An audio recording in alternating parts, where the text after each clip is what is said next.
Hi everybody, we're back. The time is 9:23. Co-op housing is an option that many consider later on in their lives. Yeah, most commonly in big cities like New York, it's a place where instead of purchasing an entire home, you're buying shares in a corporation that lets you live in that residence. So could this be the right option for you? Julia and Daniel DeRoche from the DeRoche Realty Group and eXp Realty here to talk us through what you need to know about co-ops.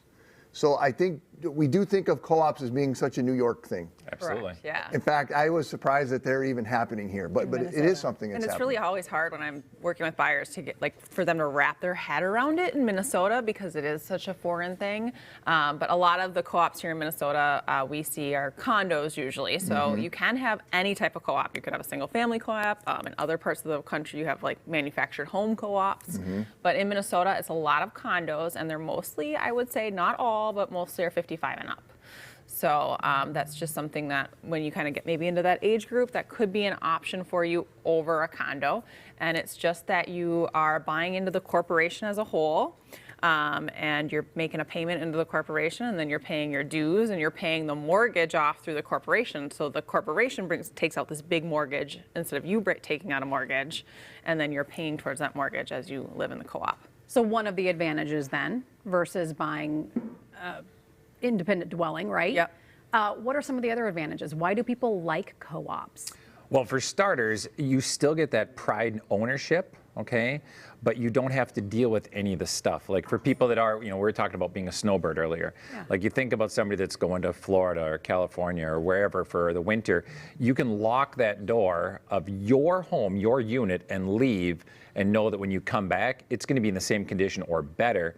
The pride in ownership. We look at a lot of, condos, apartments, stuff like that. We go into tens of thousands of properties per year. The pride and ownership of these properties, at least, for sure the ones that we're helping, the Artessa company, they are unbelievable. I'm one of the pickiest people on the planet, in my opinion. And I walked around the outside of their building. It was a 5-year-old property, and I couldn't even find a weed. You walk inside, it was 5 years old, it still smelled new. The people that were there, like, we met some of the residents, they're just ecstatic. They don't even look at the front door of their unit as the door to their home. They look at the front door to the entire building as their front door. I've just never seen anything like it. It's amazing. I mean, it does make sense to me, given I kind of think about how you drive a rental car versus how you drive, right? Well said. That's a great analogy. That's just what jumped out at me. What are some of the disadvantages? Some of the disadvantages are if you are getting into a newer development, so say the development's not built yet, you do have to put that money that you're putting into your share payment in before the property is built. And you kind of have to envision what the property is going to be like before it's built, because they have to get so much ownership before they can start a development. So that's a disadvantage.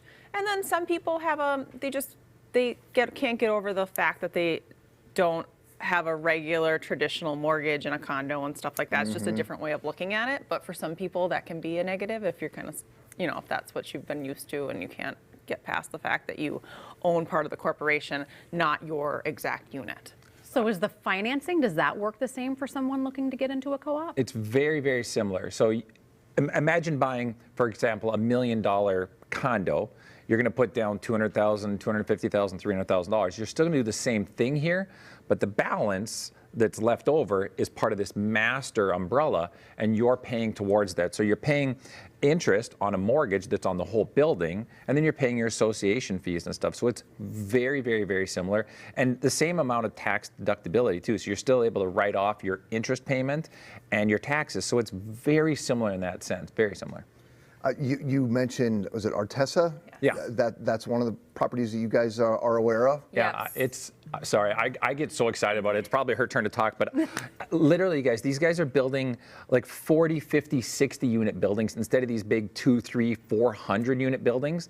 And it's almost like I think about the luxury cruise ships, the small ones. Yeah. I almost feel like I'm stepping into they got 3 products they're doing right now. They got one in Mount. Literally, it overlooks the water. They've got golf simulators in them. The one pickleball courts, game rooms, gardening rooms, craft rooms, theater rooms. It really is like buying into this extreme luxury. They've got one in Golden Valley that's part of the Golden Valley Country Club. They've got one that they're doing in Shakopee that is like literally right beside the racetrack, they're able to get these small little pieces of land and develop an extremely boutique community. So I'm very passionate about it. I love them. Like I actually, the one in Mound, we went and looked at it the first time. I'm like, Julie, look at this floor plan I'm in. She's like, you're not 62. Well, that's what I was going to ask. Are these like 55 and older? Are they 62 and older? 62 and better. Yeah, they call it and better. I like it. So let me ask you the practical question. Is it cheaper for somebody to get into a situation like this? For the if same- they don't have as much upfront money or down payment So money? for a comparable unit, that's kind of the thing. So if you looked at like maybe a market value of a unit saying it was $600,000 as a condo and $600,000 as a co-op, it is going to be less expensive for you to get into the co-op as opposed to buying the condo.